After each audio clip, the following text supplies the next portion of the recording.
Bismillahirrahmanirrahim. Assalamualaikum warahmatullahi wabarakatuh. Bismillah wa bihi nasrina la haula wala quwwata illa billah. Asyhadu an la ilaha illallah wa asyhadu anna Muhammadan abduhu wa rasuluh. Allahumma shalli wa sallim ala sayyidina Muhammad wa ala alihi wa sahbihi ajma'in. Rabbi shrah li sadri wa yassir li amri wa hlul 'uqdatam min lisani yafqahu qawli. Amma ba'd. Qala Allah ta'ala fi kitabil karim wa asdaqul qailin. A'udzu billahi samil 'alim minasyaitonir rajim. Bismillahirrahmanirrahim. Ya ayyuhalladzina amanu taqullaha haqqa tuqatih wa la tamutunna illa wa antum muslimun. Shadaqallahul 'azim wa shadaqa rasuluhul karim wa nahnu 'ala dzalika minasyahidin walhamdulillahi rabbil alamin. Hadratul mukarram ingkang kawula hormati, wabil khusus panjenenganipun Bapak Haji Anwar Khalid selaku Ketua Pembina di dalam Yayasan Rumah Quran Semarang, dan juga pengurus serta jamaah Majelis Ta'lim Kamis pagi yang dimuliakan Allah Subhanahu wa taala. Pertama dan yang paling utama tentu kita syukuri biqauli alhamdulillahi rabbil alamin. Karena dengan kita bersyukur kepada Allah Subhanahu wa taala itu rumusnya la azidannakum, maka pasti akan aku tambahkan, kata Allah, nikmatnya, tambahkan keberkahannya, tambah semuanya. Ini kalau kita mampu mensyukuri nikmat biqauli alhamdulillahirabbil alamin. Kedua kalinya sholawat dan salam kita aturkan keharibaan baginda Nabi besar Muhammad sallallahu alaihi wasallam yang uswah hasanahnya kita tiru, kita contoh, sehingga kita berharap menjadi manusia paripurna, manusia yang mulia. Tentu goal kita yang kita harapkan mulia bukan hanya menurut kacamata manusia, tetapi lebih daripada itu adalah mulia menurut kacamata dan pandangan Allah Subhanahu wa taala. Ini satu perjuangan yang luar biasa. Dan kita perlu asih dan asuh, dan majelis tadabbur Al-Qur'an Kamis pagi Yayasan Rumah Quran adalah menjadikan kita seperti itu. Dan goalnya lagi adalah mudah-mudahan kita diwafatkan dalam keadaan husnul khotimah. Amin ya rabbal alamin. Bapak Ibu hadirin jemaah yang dimuliakan Allah Subhanahu wa taala, sebetulnya kajian ini kita setting di luar ini memang perintahnya Quran. Perintahnya Quran yang setiap hari kita kaji, yang setiap hari kita baca. Apa perintah Quran? Quran memerintahkan kita itu untuk bahagia, senang. Barometer senang itu biasanya diukur dengan makan-makan, diukur dengan guyang-guyu, senyum-senyum, kumpul bareng. Itu biasanya barometer dasar wong seneng. Jadi orang seneng itu biasanya gampang kumpul, gampang ketemu teman. Coba kalau kita suntuk, itu rasanya mau ketemu teman aja nggak enak, mau ketemu tangga nggak enak, apalagi mau ketemu sama orang yang ngutangi kita. Jadi barometer gembira ini memang perintahnya Quran. Quran memerintahkan kita, mbok iyo wong wis dikasih nikmat oleh Allah tidak pernah kurang. Wa in ta'uddu ni'matallahi la tuhsuha, kok dikon seneng wae ra iso. Nah, ini yang menjadi PR. Jadi kita disuruh oleh Allah itu suruh seneng, disuruh gembira. Kok gembira saja, nunggu banyaknya uang, nunggu banyaknya harta, nunggu jadi pejabat, nunggu jadi macam-macam, ya keterlaluan. Padahal Allah sudah ngasih nikmat dari ujung rambut sampai ujung kaki saja sudah la tuhsuha, tidak bisa kita hitung. Kok yang demikian sampai kita nggak bergembira? Kebangetan. Kata Roma Irama, terlalu. Makanya Quran itu memerintahkan kul bifadlillah wa birahmatihi fabidzalika falyafrahu. Ini legal standingnya kita acara ini. Kalau dalam bahasanya Pak Anwar, kalau dalam bahasa Pak Dwi itu dalilnya kita ada di sini itu kul bifadlillah wa birahmatihi fabidzalika falyafrahu. Atau kalau bahasanya Pak Anies Baswedan itu narasinya kita berada di sini adalah Allah memerintahkan kul, katakan wahai Muhammad, bifadlillah, disebabkan karena karunia-Nya Allah, wa birahmatihi, dan disebabkan karena rahmatnya Allah Subhanahu wa taala. Dua hal ini, karena nikmat, karena berkat, karena rahmatnya Allah, Allah hanya minta fabizalika, oleh karenanya kalian, kita semua ini sudah dikasih nikmat yang tiada kurang, dikasihkan rahmat yang tiada berkekurangan. Allah hanya minta fal yafrahu, maka bergembira. Jadi kalau sampai ada orang dikasih nikmat kok Rasulullah terus, Rasulullah itu bahasanya apa? Grundel terus, sambat terus, kurang terus. Itu Allah itu berdedek kalau bangsa kita. Allah itu sangat marah. Bahkan kok kalau ada orang pagi-pagi sudah Rasulullah diceritakan sama orang. Bahkan kalau zaman kita nggak cukup diceritakan sama orang satu dua, tapi di-share menjadi status dalam WA kita, dalam media sosial kita. Itu sebetulnya Allah sangat benci sekali. Dikasih oleh Allah nikmat kok malah grundel. Kata Allah dalam Al-Quran, man asbaha wa huwa yashku biqal ma'as faka'annama yashku rabbah.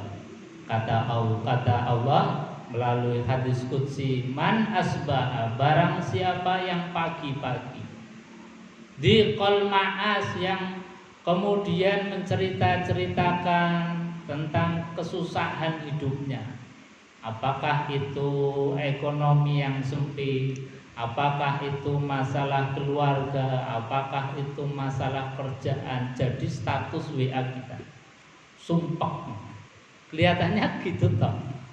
Tapi aslinya itu seperti nggak rela terhadap qada dan qadarnya Allah, seperti nggak rela dengan keputusannya Allah. Dan ini sebetulnya hal yang sangat fundamental. Ini ujian iman. Masih mending pagi-pagi nge-share makanan, nge-share belanjaan, itu nggak apa-apa, itu nggak penyakitnya iman. Tapi kalau sudah nge-share kesulitan hidupnya, itu seperti orang yang nggak rela terhadap takdir, ketetapan, ketentuannya Allah Subhanahu wa ta'ala. Maka kata Rasulullah, man asbaha wa huwa yashku dhiqal ma'ash faka'annama yashku rabbah. Maka dia seakan-akan mentersangkakan Allah Subhanahu wa ta'ala, seakan-akan dia mengadukan Allah, nggak terima terhadap keputusannya Allah Subhanahu wa ta'ala. Jadi ini sebetulnya persoalan yang fundamental. Ini penyakit iman yang sering kadang-kadang kita lihat di media sosial. Orang ngeluh di medsos, orang ngeluh di status WA, orang ngeluh di Facebook, bahkan kemudian dicerita-ceritakan. Nah, ini nggak boleh. Karena apa? Sama saja tidak mensyukuri nikmat Allah Subhanahu wa ta'ala. Bahkan dalam hadis qudsi yang lain itu betul-betul Allah sangat duka, sangat marah. Kata Allah Subhanahu wa taala dalam hadis qudsi, man lam yashkur ala na'mai wa lam yasbir 'alal bala'i wa lam yaqdu 'alal qada'i falyakhruj minas sama wal yatlub rabban siwa. Kata Allah di dalam hadis qudsi itu, barang siapa yang dikasih nikmat kok gak mau terima kasih, gak mau ngomong alhamdulillah, dikasih ujian gak mau sabar, gak mengucapkan inna lillah, dikasih ketetapan keputusan setiap hari setiap saat kita itu nggak mau terima terhadap keputusannya Allah, nggak rela terhadap keputusannya Allah. Di antara bukti atau kelihatan nggak relanya tadi, mengeser kesusahan hidupnya, mengadu-ngadukan, mencerita-cerita. Orang yang semacam ini, kata Allah, falyakhruj minas sama, silahkan keluar dari kolong langit bumi. Kalau diusir dari Tembalang masih bisa pindah ke Semarang bawah. Kalau diusir dari Indonesia masih ada Arab Saudi, masih ada negara lain. Tapi ini diusir oleh Allah dari kolong langit bumi ini. Bukan hanya diusir, kata Allah, falyatlub rabban siwaya, silahkan cari Tuhan selain aku. Nah, ini sudah puncak dari kemarahannya Allah Subhanahu wa taala. Makanya sekali lagi, ini narasi kita di dalam majelis ilmu ini adalah menjadikan kita gembira. Nah, kelihatan gembira itu kalau sudah kumpul-kumpul, makan bareng, terus gambarannya seneng loh. Pokoknya standar seneng itu mau kumpul, makan bareng, guyon-guyon, yang penting nikmat. Alhamdulillahirabbil alamin. Bapak Ibu hadirin jemaah yang dimuliakan Allah Subhanahu wa taala. Juga legal standing yang kedua, narasi yang kedua, perintahnya Quran, kenapa kita harus jalan-jalan. Kenapa kita harus sering-sering tadabbur seperti yang disampaikan oleh Pak Anwar. Pak Anwar tadi malah sarannya kalau 5 kali di pondok ya 5 kali keluar. Ini bagus ini, tapi ya kantongnya bagus juga. Tapi memang itu perintahnya Allah. Kalau sekarang ini baru lintas kecamatan, itu mungkin berikutnya lintas kabupaten. Perintahnya Quran kan dalam surat Al-Mulk itu yang sering kita kaji. Allah berfirman, huwallazi ja'ala lakumul arda zalulan famshu fi manakibiha. Terus harusnya hafal ini. Wa kulu mir rizqi. Huwallazi ja'ala lakumul arda zalulan famshu fi manakibiha wa kulu mir rizqi. Ini perintahnya Allah. Kata Allah, huwallazi ja'ala lakumul arda, dialah Allah yang telah menciptakan al-arda, yaitu bumi. Wallazi ja'ala lakumul ardo zalulan, sifatnya ardo bumi yang kita tinggali ini zalulan, itu punya sifat gampang dijelajahi, mudah untuk kita jalan-jalan, mudah untuk kita capai, mudah untuk kita kunjungi. Ini buminya Allah. Karena apa? Karena Allah itu menciptakan bumi ini memang untuk kita. Karena sebelum kita itu Nabiullah Adam alaihissalatu wassalam diturunkan ke muka bumi ini bumi nyaris nggak bisa ditinggali. Dari segi alamnya itu nggak bersahabat dengan manusia. Itu dalam Quran disebutkan sebelum Nabiullah Adam itu diturunkan ke muka bumi, itu bumi nyaris nggak bisa ditempati. Jadi alamnya sangat ganas, anginnya juga nggak terkendali. Ya gambarannya angin seperti angin topan, angin puting beliung itu. Jadi dulunya seperti itu. Air laut juga gelombangnya nggak bisa dikendalikan. Kemudian oleh Allah itu watasrihir riyah. Di antara yang ditundukkan oleh Allah itu ar-riyah, angin. Kemudian gelombang air laut juga ditundukkan oleh Allah. Bumi-bumi itu yang asalnya enggak bersahabat semuanya ditundukkan oleh Allah Subhanahu wa taala. Ini dalam bahasa Quran itu tasrih. Jadi ada penundukan oleh Allah Subhanahu wa taala terhadap alam semesta ini, khususnya bumi. Karena apa? Karena bumi ini akan menjadi tempat manusia yang menjadi khalifatullah fil ardh. Maka Allah kemudian memberikan fasilitas bumi yang asalnya nggak bisa ditempati jadi nyaman ditempati, sehingga kita saat ini bisa nyaman, enak, leha-leha. Karena apa? Tiupan anginnya hanya sepoi-sepoi. Coba kalau sekarang itu tiupan anginnya puting beliung, kabur semua. Dan alam semesta ini hewan-hewannya juga dulu buas-buas, kemudian ditazkir oleh Allah. Jadi proses tazkir, penundukan ini itu memang disengaja oleh Allah, karena Allah mempersiapkan segala materi, segala untuk kebutuhan manusia menjadi khalifatullah fil ardh. Makanya bahasanya Mbah Kun ini dalam filsafat itu, kata seorang filosof mengatakan bahwa alam makrokosmos itu sebanding lurus dengan perjalanan alam mikrokosmos. Perjalanan alam semesta ini itu akan sebanding lurus dengan kitanya, manusia sebagai alam mikrokosmos. Kita yang sebagai khalifatullah fil ardh, yang semuanya sudah ditundukkan oleh Allah Subhanahu wa taala, maka ketika kita kemudian keluar dari fitrah kekhalifahannya, mereka yang sudah ditundukkan oleh Allah kemudian berontak. Makanya kita sering dengar misalnya ada gunung meletus, angin puting beliung. Semuanya itu sebetulnya demo kepada kita. Karena apa? Mereka yang asalnya sudah ditundukkan untuk kita, kitanya malah sembrono. Kitanya malah membangkang terhadap Allah Subhanahu wa taala, bermaksiat kepada Allah Subhanahu wa taala.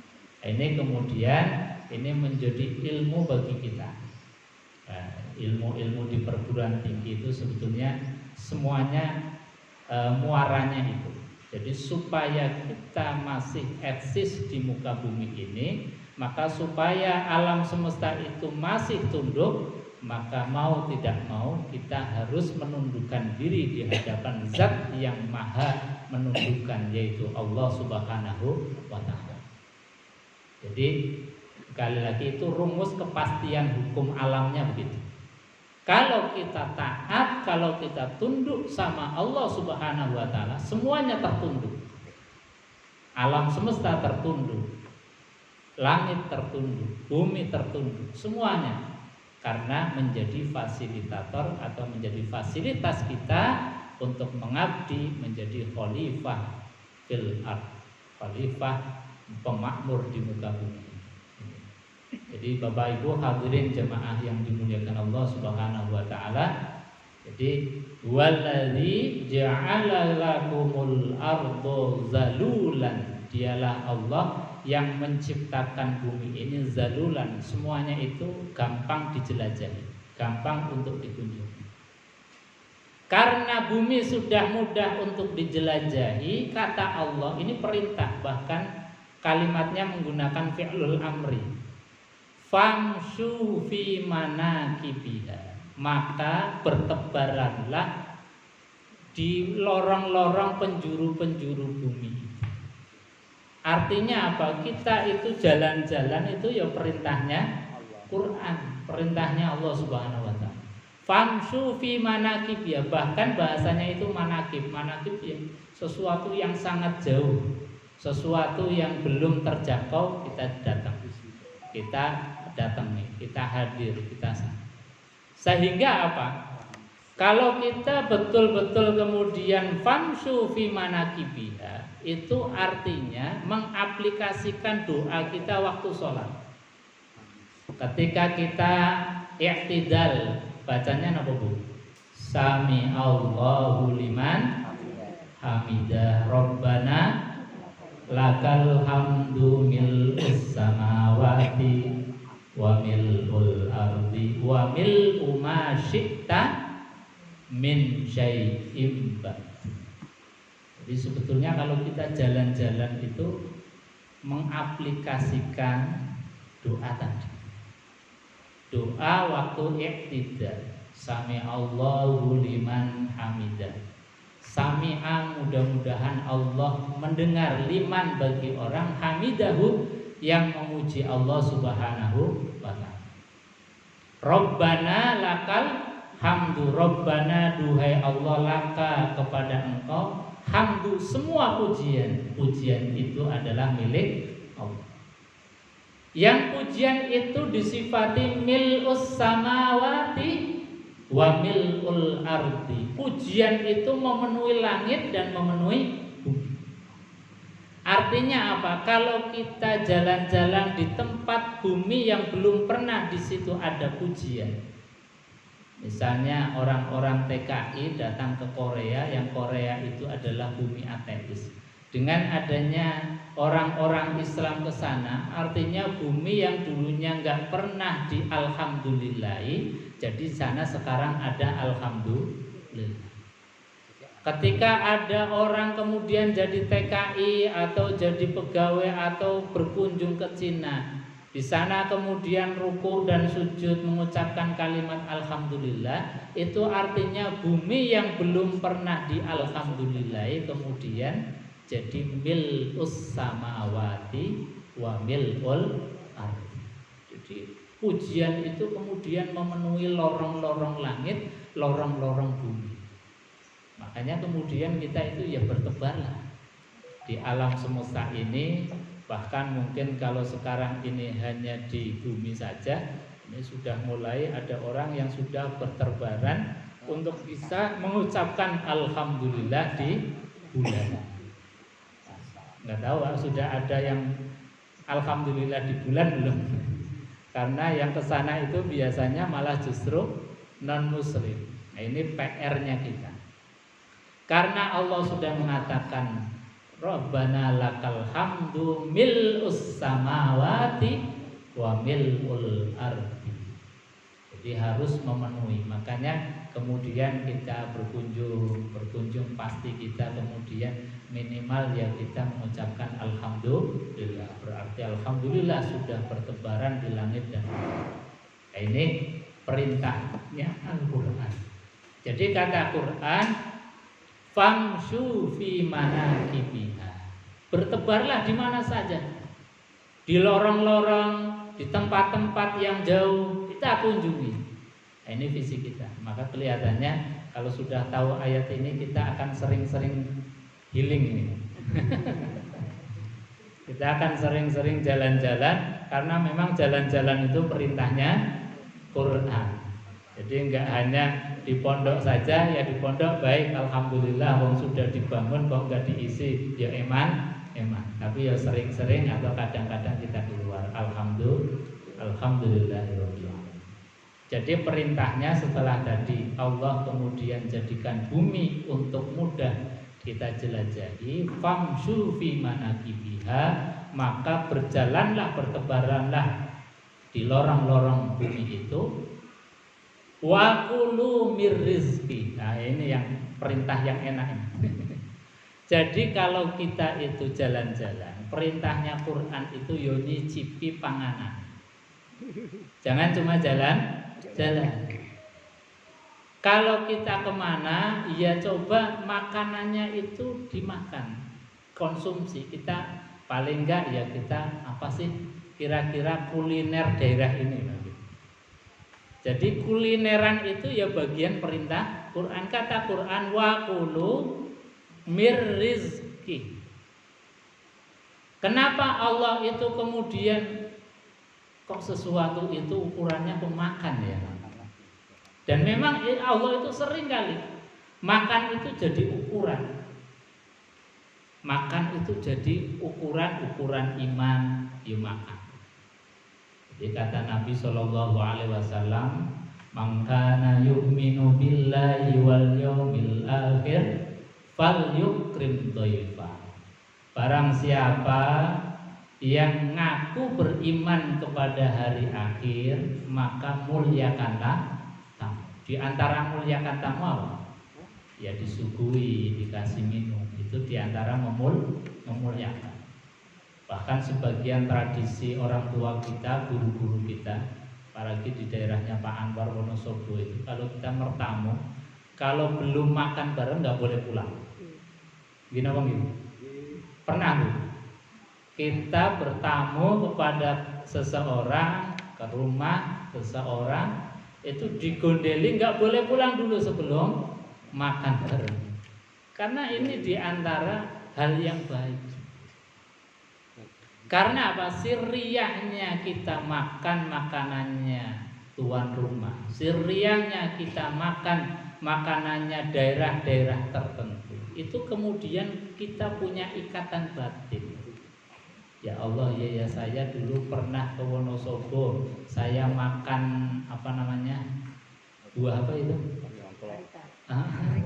Iya, karika, terus yang putih yang untuk bengkoang. Itu kan kita punya rasa, punya kemudian ada kelangenan, ada kemudian ya Allah, saya ternyata pernah makan daerah sini. Kita pergi haji umroh, makan daerah sana kurmanya, rasanya ada keterkaitan. Rasanya ada apa namanya ikatan batin. Kita makan di suatu apa namanya di tempat tuan rumah, itu ya sepertinya kita apa namanya menjadikan ruh kita itu nyambung. Ini sirriyahnya. Makanya kemudian dalam hal apapun itu biasanya makan jadi barometer, ukuran. Bahkan Nabi itu mengukur tentang haji yang mabrur. Itu juga bukan orang yang alumni Mekah, alumni Arafah. Nabi ketika ditanya itu unik. Ya Rasulullah, apa yang disebut sebagai haji mabrur? Nabi mengatakan bahwasanya al-hajjul mabrur man afsus salam wa it'amut ta'am wa silul arham wa sallu wan nasuniyah. Jadi kemabruran haji menurut pandangan Nabi itu diukur bukan orang yang alumni Arafah, yang sudah pernah ke Mekah, enggak. Karena kalau jawabannya itu bisa menyakiti orang-orang yang belum ke sana. Seolah-olah mabrur itu hanya untuk orang-orang yang mampu saja. Makanya dengan keadilannya Allah Subhanahu wa taala sebetulnya mabrur itu bisa diraih, dicapai oleh siapa saja meskipun belum pergi ke sana.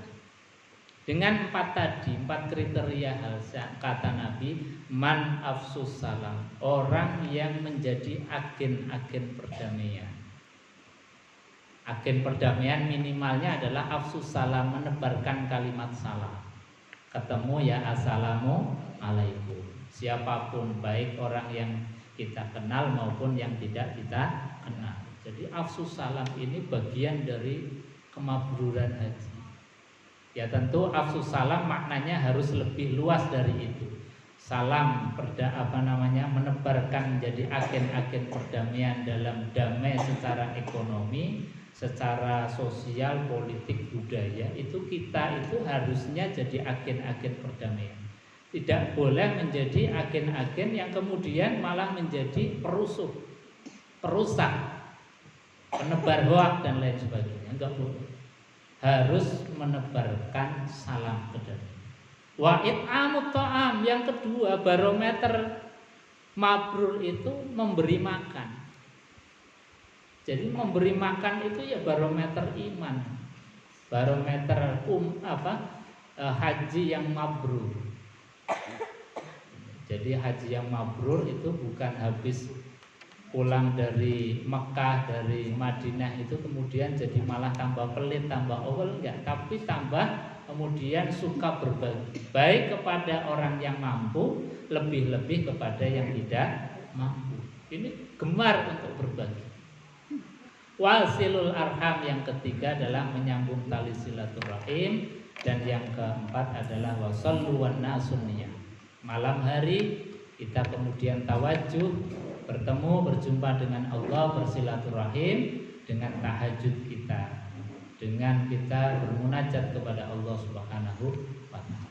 Ini diantara luar biasanya kenapa sih Allah seringkali ngukur itu perkara-perkara yang penting justru dengan makanan. Bahkan ketika Allah itu membantah tentang kenabian Nabiullah Isa alaihissalatu wassalam, atau Isa yang dianggap sebagai Tuhan, Maryam yang dianggap sebagai Tuhan, itu bantahannya Allah juga dengan hanya mengedepankan makanan. Kata Allah Subhanahu wa taala, kana yakulanit ta'am. Kenapa sih Isa harus dianggap sebagai Tuhan? Kenapa sih Maryam kemudian dianggap sebagai Tuhan? Wong kana yakulanit ta'am, mereka berdua itu masih butuh makan. Jadi perkara besar Yesus atau Nabi Isa dianggap sebagai Tuhan, Maryam dianggap sebagai bagian dari Tuhan, itu Allah cuma cukup membantahnya dengan menunjukkan bahwa itu loh, Isa dan Maryam masih butuh. Artinya apa? Kalau memang orang itu masih butuh makan, tidak layak kemudian disematkan dengan sifat-sifat Tuhan. Wong manusia itu makhluk paling sempurna, kok butuh dengan sesuatu yang tidak punya akal. Butuh nasi, butuh air, butuh macam-macam. Itu kan derajatnya jauh dibandingkan dengan manusia. Tapi manusia yang sehebat apapun masih butuh materi-materi yang receh, yang remeh. Dan Allah ingin menunjukkan bahwasanya kalau makhluk, kalau manusia itu masih butuh makan, berarti masih butuh buang air kecil, buang air besar. Artinya apa? Sama sekali tidak layak untuk disematkan sifat-sifat ketuhanan. Kita nggak bisa bayangkan kita mau ibadah tahu-tahu Tuhannya lagi di WC. Kan ya nggak kebayang. Masa kita lagi ibadah kita harus suci, lah Tuhannya saja lagi di WC. Kan nggak masuk akal. Makanya kemudian Tuhan itu harus bersih dari sifat-sifat kekurangan. Maka Allah Subhanahu wa taala membantah dari sifat ketuhanannya Yesus, sifat ketuhanannya Maryam itu hanya dengan perkara-perkara yang kecil. Hanya kemudian Allah mengatakan dalam Al-Qur'an, kana yakulanit ta'am, bahwa Isa kemudian Maryam itu masih membutuhkan makan. Meskipun Isa itu priayi sekali. Kenapa dianggap sebagai Tuhan? Ya karena saking priayinya. Priayinya itu memang gak pernah terlihat makannya. Beda sekali dengan baginda Rasulullah SAW itu, karena Nabi itu diangkat menjadi Nabi dan Rasul setelah Isa itu disalahartikan. Kemudian Nabi itu justru memperlihatkan sifat basyariahnya. Kalau makan ya biasanya bareng-bareng sahabat. Tapi kalau Isa nggak pernah kelihatan kerja, makan juga nggak pernah tampak, sehingga orang-orang kemudian salah persepsi. Jadi kadang-kadang terlalu priayi itu juga nggak baik. Karena apa? Kadang-kadang disalahartikan seperti Isa. Karena memang Isa dan Maryam itu orang yang kalau dalam bahasa kitab hikamnya itu levelnya sudah makomnya makom tajrid. Tajrid itu dalam kitab hikam adalah makom yang memang semuanya sudah dicukupi oleh Allah Subhanahu wa taala. Gak butuh kerja, gak butuh ikhtiar, gak butuh ngantor, tahu-tahu di kamar itu sudah ada makanan. Ini gambarannya dalam Quran itu sangat jelas. Falamma dakhala 'alaiha Zakariyal mihraba wajada 'indaha rizqa. Qala ya Maryamu anna laki hadza? Qalat huwa min 'indillah innallaha yarzuqu man yasha'u bighairi hisab. Falamma dakhala 'alaiha Zakariyal mihrab, ketika pamannya Maryam yaitu Nabi Zakaria, karena sejak kecil Maryam itu dititipkan kepada pamannya yaitu Nabi Zakaria sejak kecil. Setiap kali Nabi Zakaria masuk ke mihrab kamarnya Maryam itu wajada indaha rizqa, sudah ditemui macam-macam makanan. Ada buah-buahan semuanya lengkap. Kemudian Nabi Zakaria ini tanya, "Anna laki hadza?" Ini dari mana wahai Maryam? Kok setiap kali saya masuk ini sudah lengkap makanan, sudah makanan itu semuanya ada di situ. Qalat huwa min indillah, kata Maryam, ini dari Allah Subhanahu wa taala. Jadi yang kayak gini ini kemudian orang-orang itu memahami salah, wah ini nggak pernah kerja makanan sudah dicepake berarti ini Tuhan. Ini berarti salah paham terhadap persepsinya Maryam terhadap Nabiullah Isa alaihissalam. Qalat huwa min indillah, ini rizki dari Allah. Innallaha yarzuqu may yasha bighairi hisab. Karena Allah kalau sudah turun tangan sendiri kepada kita memberikan rizki itu bighairi hisab, yang tanpa hitung. Itu kalau tingkatan makomnya itu sudah makom tajri, makom yang kebutuhan semuanya itu sudah dicukupi oleh Allah Subhanahu wa taala. Nah, kalau makom kita ini, kalau bahasanya kitab Hikam Imam Athaillah As-Sakandari ini masih tingkatannya tingkatan ikhtiari. Jadi ya kudune kerja, ora kerja ora mangan bahasanya. Harus kerja, harus ikhtiar. Ini makom kita. Makanya tadi masalah perkara makan itu bukan sembarangan. Karena dari makan itu kemudian banyak sekali hal-hal yang kemudian sangat transendental, sangat kaitannya dengan Allah Subhanahu wa taala. Maka kita diajarkan oleh baginda Rasulullah SAW itu doanya juga luar biasa. Kelihatannya remeh, dan ini adalah doa yang diajarkan sejak kita kecil, sejak kita TK itu sudah diajarkan doa ini. Tapi sebetulnya doa ini doa yang luar biasa dahsyat. Doa mau makan, doanya apa Bu? Allahumma barik lana fima razaqtana wa qina azabannar.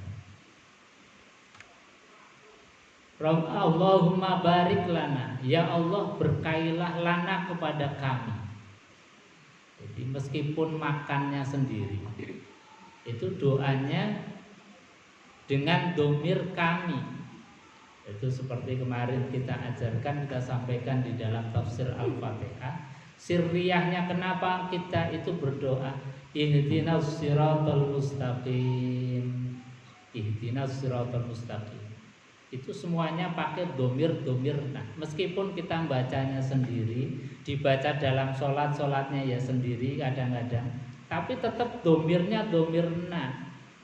Domir kami, bukan domir saya. Itu sirriyahnya para ulama ahli tafsir itu menjelaskan bahwasanya kita di dalam berdoa, kita dalam beribadah, ibadah kita, doa kita itu disandarkan dan dibarengkan dengan doanya orang lain dan ibadahnya orang lain. Sehingga apa? Mengikis daripada sifat kesombongan, merasa lebih bisa dekat dengan Allah Subhanahu wa taala. Merasa bahwa doanya itu paling makbul, paling diterima oleh Allah, itu terkikis semua dengan kalimat ihdina, ya Allah tunjukkanlah kami.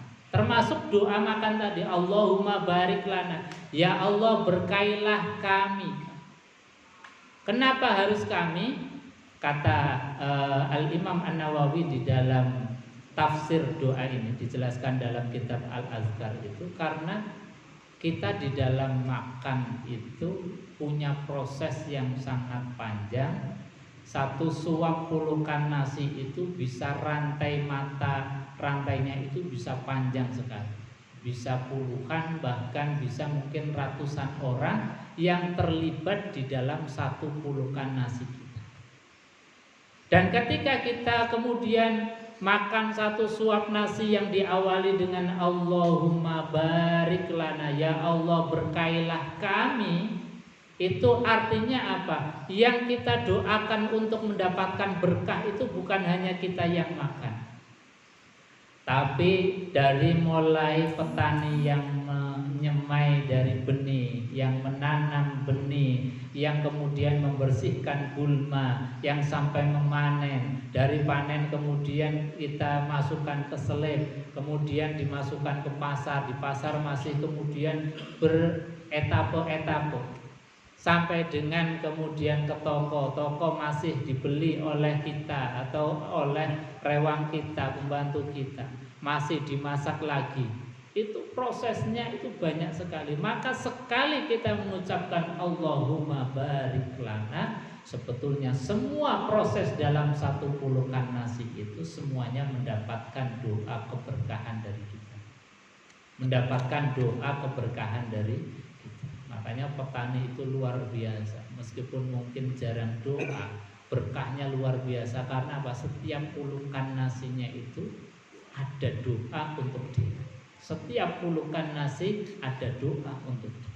Begitu juga orang yang menyampaikan kepada kita, ada supir, ada pembantu dan sebagainya. Itulah makanya kemudian doa itu menjadi doa yang dahsyat luar biasa, membagi keberkahan kepada semua saja yang terlibat dalam satu sendok nasi.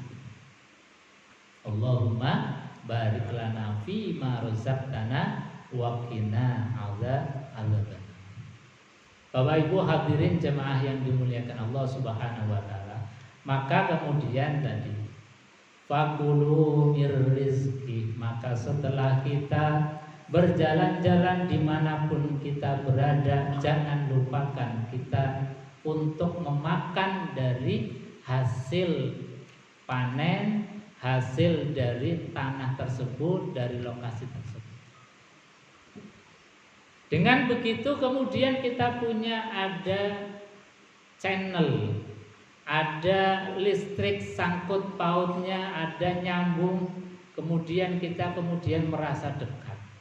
Kalau merasa dekat, nyambung, kemudian muncul rahmatnya, muncul kasih sayangnya. Oh iya, saya dulu pernah makan di sana.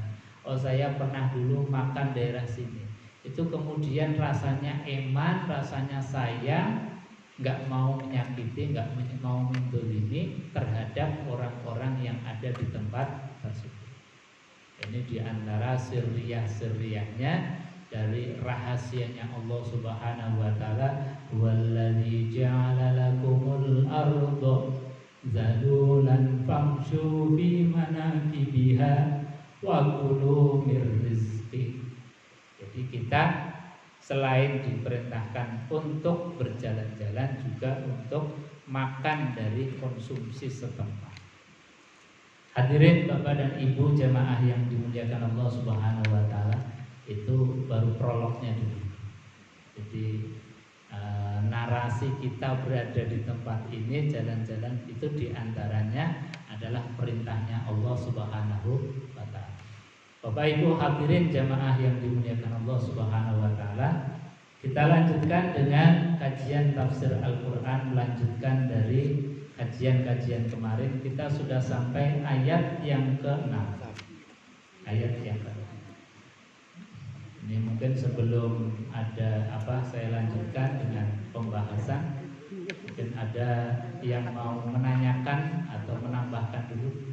Atau Mbah Kun mungkin bisa menambahkan sedikit.